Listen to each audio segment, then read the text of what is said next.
Ring dips are the best chest exercise you're not doing.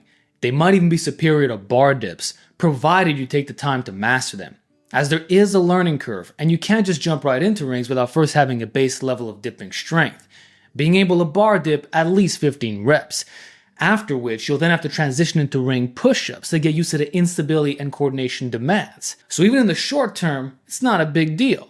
You're still growing in the process, and regarding equipment accessibility, that's an excuse. See, the majority of you have no problems buying a tub of protein powder each month, yet when it comes to owning a decent pair of gymnastic rings for the same price, which will last 30 years, not 30 days, somehow it's no longer a viable training option? Why? It unlocks so many S-tier exercises, being useful for calisthenics enjoyers, home gym owners, and even bringing them to the gym, which I've done since 2017. They can be attached to a tree, pull-up bar, power rack, etc. Rings are super portable, light, and take up minimal space. And for dips specifically, it's like having a premium adjustable dip bar with thick wooden handles that better distribute the forces throughout your wrists, shoulders, and elbows, while featuring a rotation factor, with the strap's distance varying from super wide to super close, which changes the pressing mechanics entirely. There's unlimited customization and scalability, so just get a pair, okay? So with that out the way, let's discuss the exclusive benefits that ring dips have to offer, starting with the main benefit: maximizing chest activation. See, the primary function of the pecs is humeral adduction, which is bringing your upper arm across the body, towards the midline. To converge, meaning moving out and in. This is what you do on a chest fly or a dumbbell press. So when you dip with gymnastic rings, this function is not only present, given the ring's natural freedom of movement, but is also emphasized for one simple reason. If you attempt to spread the rings apart, they will start shaking uncontrollably, which can cause you to instantly fail to lift or make for an unusually difficult lockout. We often see this on the final repetition, where the chest is fried and you're trying to get one more through spreading with the triceps, which you can no longer do. Whereas with parallel bars, you can, and that's what makes it more triceps, the added resultant force at the elbows. Yes, in both cases you are getting a maximum weight of stretch on the pecs, since there's no stopping point in the center. You cannot go any deeper, regardless if using bars or rings, and that is the most hypertrophic part of the dip. But what changes is when you come out of the bottom, how your upper arm wants to move. On bars, you're stronger if you bend them apart, similar to barbell benching, as if your hands are sliding out laterally. This is the physical redirection of force. Whereas with ring dips, no such option exists. In order to keep the ring stable, you must adduct in some capacity. This is the opposite of the bar version, either by maintaining steady rings in their original starting position or through forcing them inwards by a few inches, which instantly biases the chest. You can even try this right now, with both arms by your side, slightly outside shoulder width apart, as if you're carrying suitcases or holding onto a trap bar. Contract your pecs by gliding your hands to shoulder width, say touching your thigh, so anywhere between 6 to 10 inches of motion. Just that minor adduction is enough to feel your pecs light up. It does not need to be excessive. That is precisely what occurs on ring dips. And the first time you do them, your pecs will balloon like nothing else. Although the pump is not a mechanism for hypertrophy, it does tell us a lot about what's being worked, particularly when it aligns with the biomechanical factors being logically consistent. That's what we have here. In this way, the pump can be a good indicator of determining exercise effectiveness, to which ring dips perfectly fulfill this chest building criteria. And this converging can be further amplified through positioning the straps wider. Here, it's like doing a cable crossover and dip combined, since the direction of pull is lateral. So you must lock out with your upper arms tight into your body. And if you use a normal shoulder width apart strap placement, which is my personal preference, you can simply do what is called a Bulgarian dip, which is intentionally bringing the arm out, away from the body as you descend into the hole. This way, there's more humeral adduction, which is impossible to do on bars. And unless using tall parallettes, most setups do not allow you to get that wide in the first place. Whereas with rings, you can now transition from wide to narrow in an instant, simultaneously, which is the same movement pattern as a barrel press. That's what ring dips mimic. But you not only get a weighted stretch, but also a maximum weighted squeeze, since there is tension at the top, which makes for a more balanced resistance profile, which not even dumbbell pressing can do. In addition, the rings not only move from side to side, but they also rotate three-dimensionally in all directions, which by itself can align the upper arm, again, humerus, with different chest fibers. You are not locked into being completely neutral, like with classic parallel bars, or pronated, like bench dips or Korean dips, or even semi-supinated, assuming your bar dips feature a V formation. You can have all the angles in between, from fully flared to 45 degrees to fully tucked, which means you can also recruit your upper chest on dips, despite them being known for being a lower chest builder. This is possible through rings turned out dips, aka RTO dips. So being able to fully supinate or simply rotating into supination. You are converging towards the clavicular fibers with more shoulder flexion. You can even see the muscular split kick in. It's super difficult though, as even body weight will humble advanced dippers, so don't try them unless you're proficient at normal ring dips.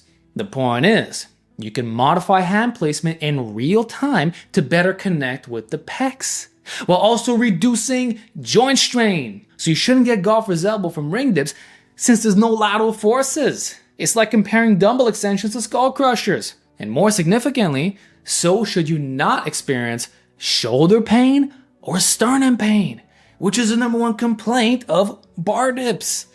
The natural ring rotation minimizes overuse, which is the same thing we see with rotating push-up handles.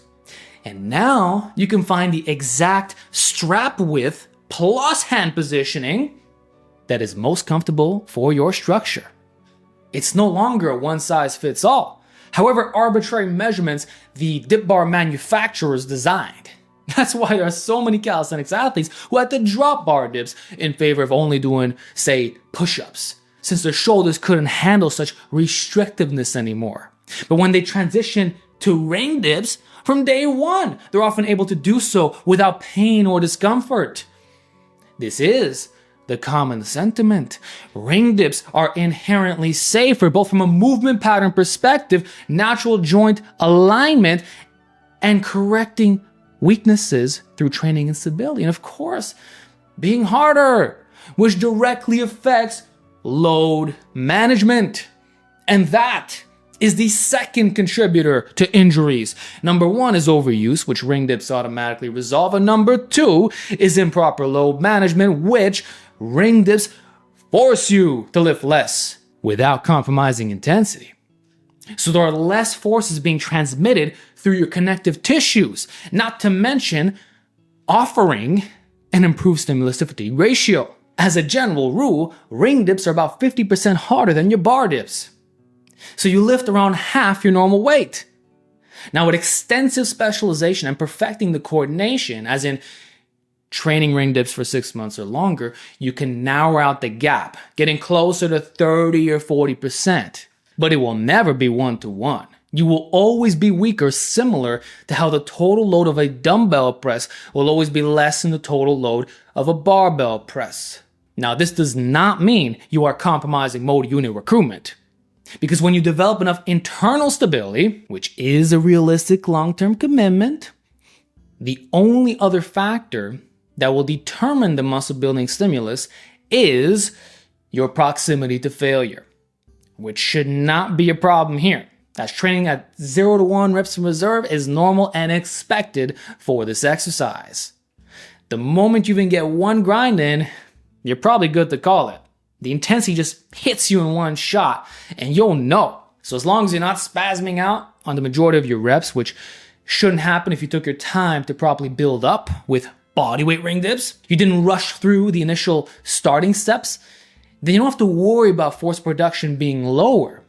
It's still high. And again, if you can normally bang out 2 plates on bars, you'll simply be down to 1 plate on rings. Or if you bar dip 1 plate, you'll be down to body weight. Or if you're doing higher reps on body weight bar dips, you'll be down to lower reps, around 5 to 8 on ring dips. That's how it regresses. So it's not a massive difference, okay? Just think of it as restarting after a layoff, and your numbers will come up. To put things in perspective, this is the same ratio we see when comparing close grip chin-ups to super wide pull-ups. Yet they're both similarly stimulative for building a wide back. The difference lies in the load used, getting more out of less weight with varying arm paths. Again, view bar dips as your overloader for triceps and ring dips as your underloader for chest, and reducing all-around joint stress. Thus, they perfectly complement each other and should both be included in your long-term programming. You can do bar dips on A day and ring dips on B day, or just alternate them each training block. Speaking of rotating variations, there's one hack that I would strongly recommend for ring dips because it further improves stability, which is the main criticism. And that is mixing chains with weight plates, which has 2 benefits. 1, it makes the lockout joint angles and chest contraction tougher, which is a common sticking point on ring dips that is now correctable. And 2, this instability is significantly reduced since there's an anchor point from your center of mass. The chains are suspended from the floor, dead in the center, which reduces the pendulum effect and thus makes it easier to coordinate your body weight through space. It's almost like having a spotter. There shouldn't be any lateral shifting of your torso, and now you can focus purely on your upper body, just protracting and converging, which, interestingly enough, is also true the heavier you go on ring dips. Like 2 plates feels much more stable than 1 plate. In other words, the so-called number 1 con is not only a one-dimensional lie, which weak criticizers never even got the chance to experience because A, they didn't take the required time to learn ring dips, but B, further becomes a literal non-issue the stronger you become. So when you can eventually ring dip your original bar dip numbers, the rings are barely shaking at all. You are locked in, and motor unit recruitment is maximal. Heck, in some ways, we could even argue that heavier, bulkier lifters may have a slight stability advantage. So no excuses. At the end of the day, you're strong enough or you're not. But really, the chains amplify stability like nothing else. It makes it feel more like a converging, rotating dip machine, as weird as that may sound. Also, this is how you can get the top load similar to your bar dips. So you can still make this a super effective triceps builder, which should carry over beautifully. And again, goes a long way for load management. Speaking of which, because the chain links gradually raise off the floor, combined with the natural joint friendliness of ring dip rotation, you're further reducing the stress on the shoulder joints and sternum, which makes ring dips with chains the definitive joint-friendly dip. No other dip compares. So for those who are sensitive and have former shoulder problems or simply wish to reduce the prevalence of injuries as much as possible, then these are highly worth considering. But remember, they must be clipped to your belt, not placed on top of your neck like the rock or branch worn, which does nothing to accommodate the resistance. I recommend 30 pounds and 60 pounds of chains, so slightly below and above a full 45-pound plate. This makes for the most natural strength curve where it's not too jarring at the top. It'll feel just right. Finally, I strongly recommend not rushing your ring dips to again maximize stability.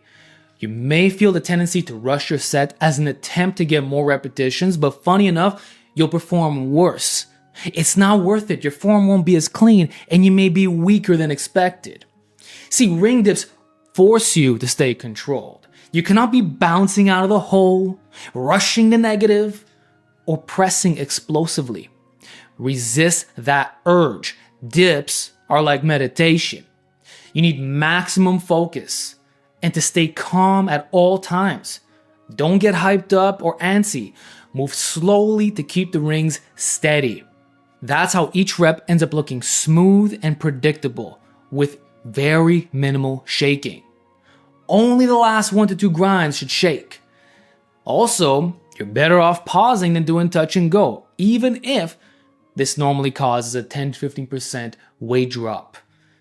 You'll get better chest growth anyway, and you'll better standardize your technique. When the rings are motionless, that's when you press out. This way, you'll have a stronger concentric out of the hole and minimize random sticking points. The set will be longer, with proximity to failure being easier to assess. So this is not a horsing exercise. By design, it's a mind-muscle connection refined dip. So treat it as such, and you'll have no problems with progressive overload. Plus, you'll be shocked at how strong you can get. Like, my goal is to conquer 4 plates for 1 rep max, and to rep 3 plates as my default for hypertrophy. After which, I will eventually attempt a new PR on bar dips, where I believe 6 plates or more will automatically happen. Ring dips will be the gateway towards achieving this lifetime goal, and I will continue documenting and proving its effectiveness. So give it an honest shot, just like I have, and know that once you get good at these, bar dips will feel much easier. Watermelon pecs are practically guaranteed. So take your time with ring dips and let me know if you want a full guide on how to get your first rep. So I hope I convinced you to get some rings. If you want to know which ones I use, they're in the description box, and I'll talk to you next time.